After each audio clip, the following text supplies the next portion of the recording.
So today we are going to talk about the future of how to incentivize distributed generation, and we're going to talk a lot about net metering, the debate about net metering, and what some utilities are proposing to either make net metering more fair in their eyes or to come up with some completely different structure that accounts for all of their costs. And this is a really fascinating conversation because over the last couple of years, it's really come to a head. Net metering, in particular, has been a concept that only people in this room would understand, and now it is a national conversation among journalists, among consumers that didn't really understand solar, among national policy groups that are on either side of the debate about how to compensate solar. So this is a really fascinating discussion in my eyes and how it's evolved quite dramatically over the last couple of years, and in particular over the last year.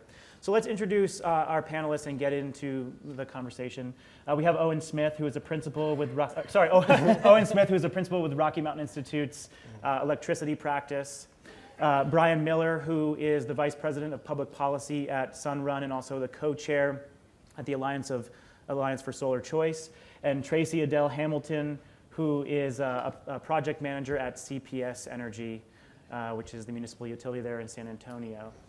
So Brian, give us the state of play for what's going on with net metering battles around the country. You know, at the end of last year, I think a lot of solar advocates felt very comfortable in saying that they were winning. We saw a lot of new considerations on a legislative and regulatory level up on whether to add fixed charges, whether to get rid of net metering, et cetera. What are we seeing around the country now? Are we seeing some losses in your eyes, and now that we've seen more states consider this? Well, let's just go by the verdict count, because I think that there can be a real disconnect between the headlines and the actual verdict count. And as to net metering specifically, we've had about 20 verdicts this year where utilities have tried to eliminate net metering or contract net metering, and the score's 20-0. They've lost every single one of those. We've actually had 7 expansions of net metering this year instead. And if you look through the history of the net metering fights, utilities have opposed net metering since the beginning. In the early 90s, PG&E called net metering a bold scam. And yet since that time, we've had over 150 expansions of net metering, not a single contraction. So the verdict of this year is very clear. Net metering is here to stay.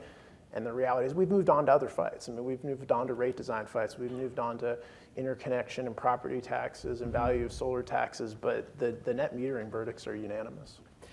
So then how do you classify the We Energy's decision in Wisconsin, the plan proposed by the Salt River Project in Arizona? Where do you put those in the scorekeeping?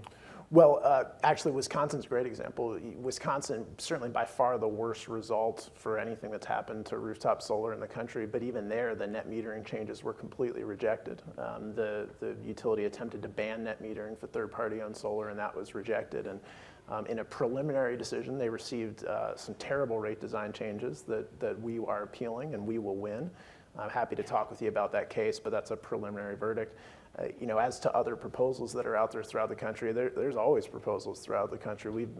My organization has been fighting those throughout the whole country, and I'm proud of our track record. But I'm not suggesting utilities are going to stop trying to eliminate competition. They're going to keep trying. That's what this is about. It's just that they're losing. And in the total verdict count, 22-1. If you give Wisconsin a preliminary verdict, that's not a trend. That's a pretty amazing result when you consider the amount of resources the utilities bring to bear. I'll just give you one data point. The Alliance for Solar Choice, which I co-chair, we call TASK's total salaries last year were less than $150,000. EEI's salaries were over $28 million, just their salaries. And that's just EEI, not all the other dark money organizations who are out there fighting. So 22-1, when those are the resources that we face, I think it really says something about the strength and the momentum of our positions. Tracy, let's hear from the utility on this.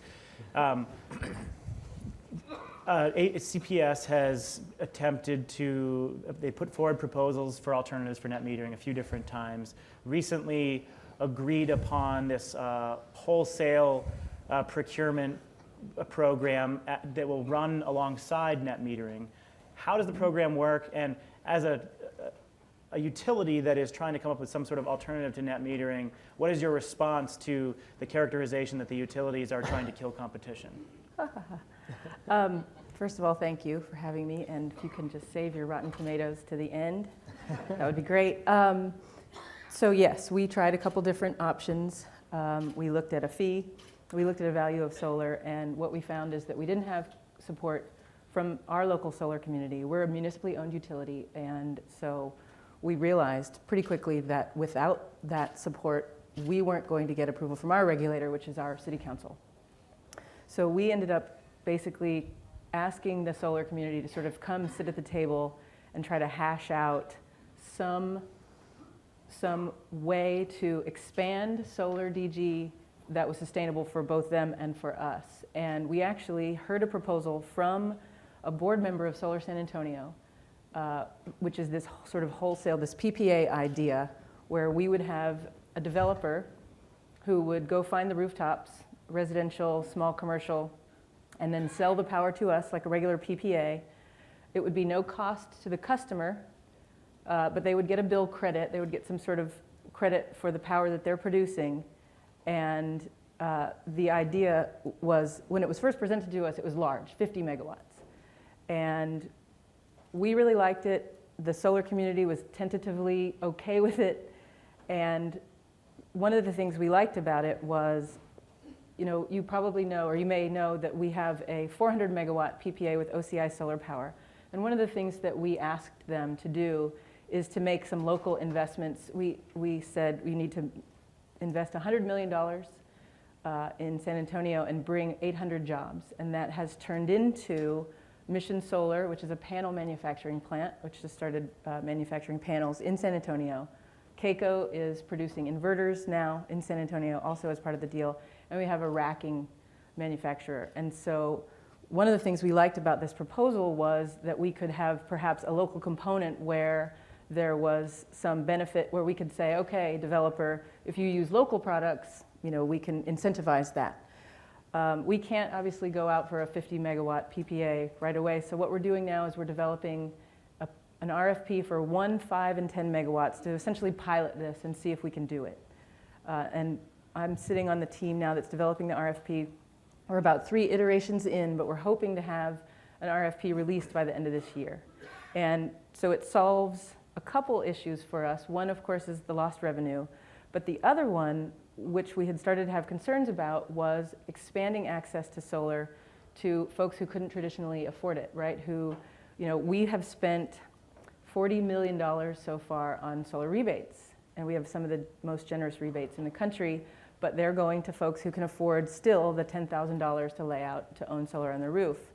And so what this will do is we'll give folks who don't have that, but who still are interested in solar, the potential to still put solar on the roof. And then the other thing that we've done for folks who maybe don't have ideal rooftops or they're apartment dwellers is we've just released a first RFP for community solar. And the idea there is not only to give, again, to sort of expand access, but to start to put solar around the distribution system to sort of help strengthen the grid. And not, right now, a lot of our solar is concentrated in our wealthier neighborhoods, which are all in the north of San Antonio. So that's what we're trying to do right now. I think the question of, you know, the sort of tension between the solar industry and utilities, does it have to be? I mean, we tried really hard to work with our solar community, but it's not helpful when either side sort of lights their hair on fire and says, you know, the utilities are killing solar, or, you know, so both sides are guilty. Yeah, well, let's talk about the industry reaction there. So there have been a range of reactions. Solar San Antonio has come on and said, as long as this does not, in the immediate term, overtake net metering, if it runs alongside net metering, we would support this pilot program. What are the big concerns from local installers there? I know that they're now concerned that they have to own and operate this asset over a long period of time. They do like the fact that they can bundle projects under the program. They're very skeptical of these projects being on the utility side of the meter and worry about monopoly control. What are to you, the most significant arguments from the solar industry, and what do they get at in terms of this debate that you just described? The other concern that they have, right, is that a big company is going to come in and who's going to be able to price them out, and that they won't be able to participate.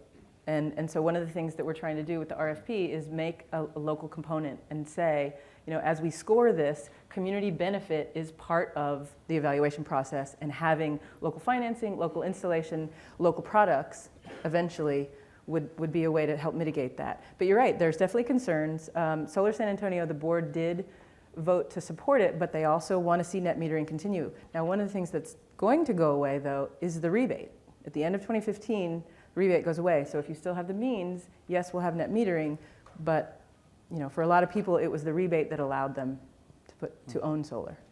So Owen, how does RMI approach this debate? Do you come down on either side on net metering? And you recently issued a report on rate design and how innovative rate design can get around some of these contentious issues. Describe how you approach this from an intellectual and policymaking standpoint. Sure. Yeah. So the report that Stephen's referring to is one that RMI put out through our eLab initiative, which is the Electricity Innovation Lab. It's called Rate Design for the Distribution Edge. And what eLab is it's a collaborative arrangement between multiple organizations that really represent the electricity ecosystem. So there are utility members, there are solar companies, there are battery storage companies, and regulators, environmental advocates, and so on. And so what we really sought to do in this particular eLab initiative, as in many of our eLab initiatives, was to find a set of solutions that could be more broadly embraced. So the net metering discussion obviously has become very divisive between utilities and solar companies. And so what we really identified through working with our eLab members was that net metering, really I guess I've heard it described as a billing mechanism that sits on top of a rate structure, and where the big opportunity really is on the underlying rate structure. And it's been really pleasing to me to hear the level of sophistication today to distinguish between net metering and rate design. Mm-hmm. And what we've seen is, or I guess one of the things that we've seen happen is that net metering has raised a lot of questions. It's been an effective early market mechanism, but it's raised a lot of questions with regards to, at scale, does it work? And so then how can we better align the incentives of the utility industry with distributed resource providers? And really the answer to that question is on the underlying rate design. We've seen some attempts across the country to address rate design in some pretty unsophisticated ways. Such as? Such as fixed charges being proposed to be added to customer bills. And so we think that's got it raises a lot of questions for the sustainability of not only the solar industry, but also conservation and energy efficiency. And so what we would propose, what we did propose in our work through eLab, was to really think more broadly about the abilities to evolve the traditional residential and small commercial rate structures that are block, flat, volumetric prices, where by time of day, it makes no difference whether you consume at 4 p.m. or 4 a.m. So there's a real lack of sophistication in terms of the price signals that customers are getting, and there's a real opportunity to better align the cost structure of the grid with the capabilities of distributed resource providers, and that if you do that, you can much better direct the growing investment in distributed resources that's taking place. We heard a great discussion on that in the last Solar and Utilities panel. Can you be more specific about some things that are interesting to you that other utilities have proposed or that you've put out there that you think that could solve some of these challenges? Yeah, there's really some interesting things. I guess the ones that I think are most compelling are really solutions that deal not specifically with solar, but just the interface between the utility and the customer more broadly.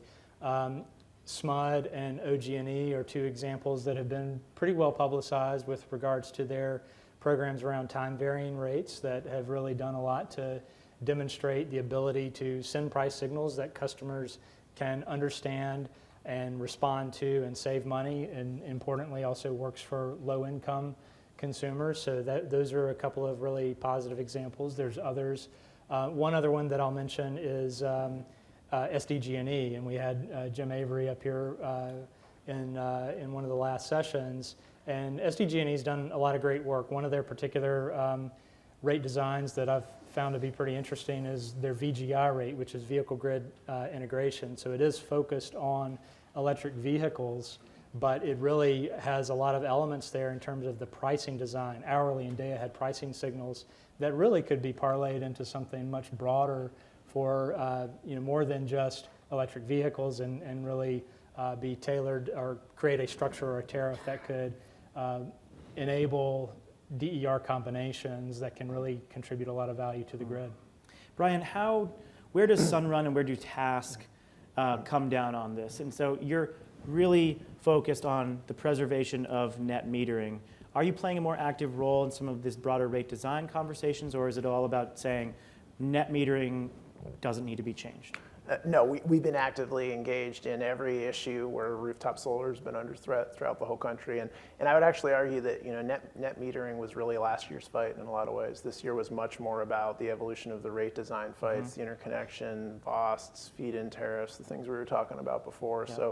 So that the utilities have read the scorecard on net metering. You're actually hearing a lot of agreement here on this panel that even in cases where your utility wants to move on to something else, it sounds like you're recognizing the need to preserve net metering. So Task is focused on a lot of issues.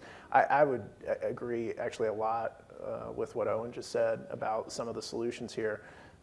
Task has pushed minimum bills, which is something that we haven't talked about today, very different than a fixed charge, and I'd be happy to expand on that. Why don't you describe why you think a fixed bill is? Sure. Massachusetts proposed one, I think the first state to propose. Actually, we've had about 7 states this year, either by legislation or regulation, move in that direction, and some states already have them. So let's just get the terms straight, because I know they sound similar. A fixed charge, think of as just an additional fee. It's just something additional, and maybe that money gets returned through lower rates, but just think of it as an additional charge.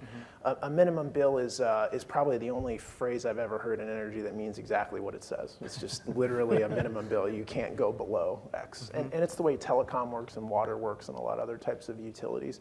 It's a much more fair type of regulation because it doesn't discourage the energy efficiency signal, and it doesn't harm low-income folks unless the minimum bill is abnormally high. And RAP put out a good paper on this, I think last week, and I'd recommend it to everybody. But they made a really interesting philosophical point there, which I frankly had missed before. And the point is, when you are setting rates as a regulator for a utility, you're trying to substitute yourself for normal market forces, but you're trying to do it in the least obtrusive way as you can.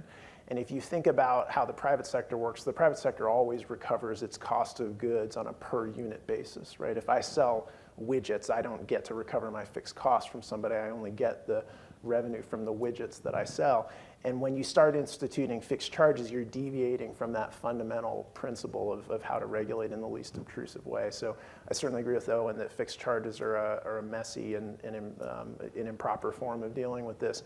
But TOU rates are an excellent way of setting the right transparent price signals. The way we pay for electricity in this country is pretty silly, right? I mean, we imagine that they're all kilowatt hours are worth the same. It would be the equivalent of like going into a grocery store and putting filet mignon and ramen noodles and everything else in your basket and just counting them up and saying, here's the total price. And you